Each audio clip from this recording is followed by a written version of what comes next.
Tidak salah Prabowo mengunjungi bersilaturahmi dengan Megawati Lebaran kemarin. Pertemuan saat hari lahir Pancasila kemarin sudah sangat cair. Tak ada lagi yang perlu disorot, seperti dua orang sahabat yang bertemu dan saling menghormati. Biasa saja, tak ada lagi kecanggungan. Padahal baru pertemuan untuk kedua kalinya. Inisiatif Prabowo mendatangi Megawati ke rumahnya di Tengku Umar dan Megawati menerima inisiatif itu dengan sangat terbuka, sangatlah tepat.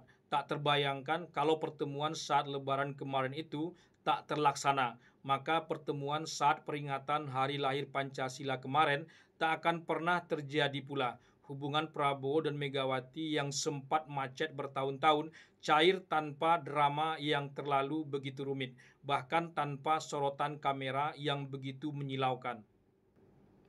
Pertemuan informal antara Prabowo dan Megawati saat Lebaran kemarin begitu kuat. Semua kendala, masalah, ganjalan, sakwasangka, semua hilang dan lepas begitu saja.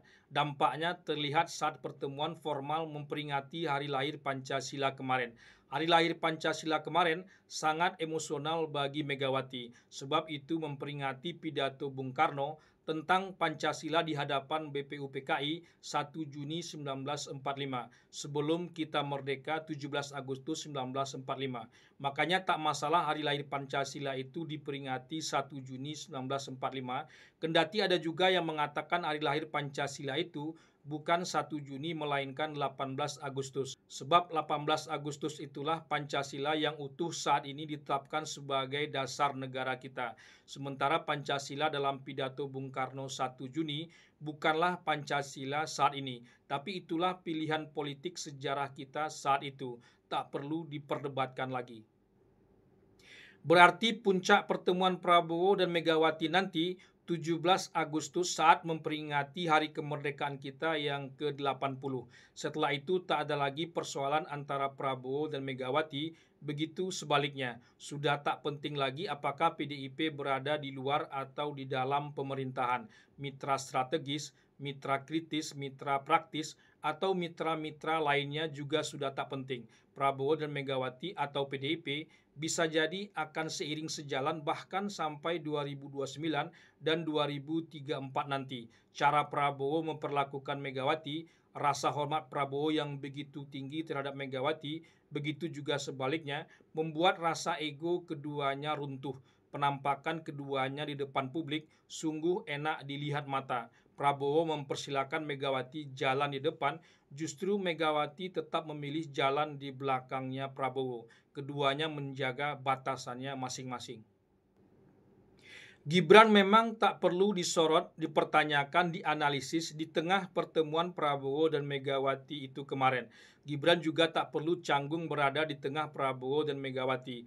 Tak terlalu penting apakah Gibran turut bertegur sapa, cium tangan, ngobrol, atau bercanda dengan Megawati di hari lahir Pancasila itu.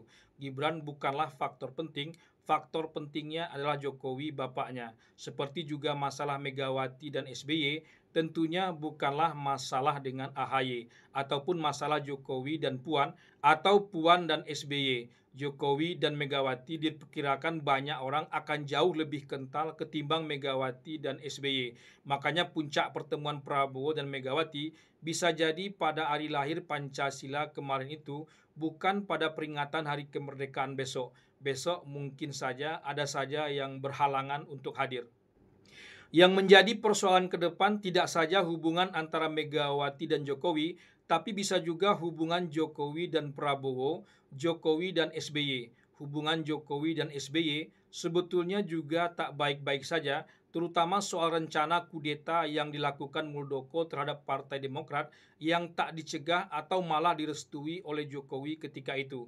Hubungan Jokowi dan Megawati tak usah ditanya lagi. Lebih mungkin hubungan Megawati dan SBY membaik ke depan ketimbang hubungan Megawati dan Jokowi. Hubungan Jokowi dan Prabowo juga berpotensi memburuk oleh karena semacam perangkap yang dibuat Jokowi terhadap Prabowo terlihat lebih rapat dibandingkan perangkap yang dibuat Megawati untuk Jokowi dulunya. Kalau Megawati untuk Jokowi hanya terlihat di permukaannya saja, tapi Jokowi untuk Prabowo terasa lebih mendalam. Prabowo tak leluasa bergerak dibuatnya.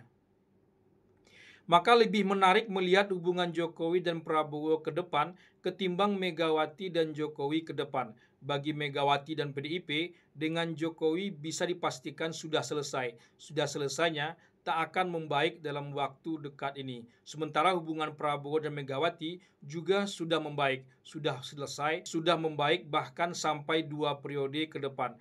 Hubungan Jokowi dan Prabowo bisa saja memburuk, lebih banyak karena faktor Jokowi itu sendiri. Kalau Jokowi terus mencari peluang untuk Gibran dan bermanuver dengan segala jejaring yang dimilikinya, baik di dalam pemerintahan sendiri maupun di luar pemerintahan, maka lambat laun Jokowi dan Prabowo hubungannya juga akan memburuk. Apalagi kebobrokan masa pemerintahan Jokowi terbongkar satu persatu. Baru-baru ini Kementerian Pendidikan sedang digarap oleh Kejaksaan terkait korupsi pengadaan laptop senilai 9,9 triliun rupiah. Gila, pantas saja pendidikan kita tak akan maju-maju dengan kondisi yang seperti ini. Begitulah.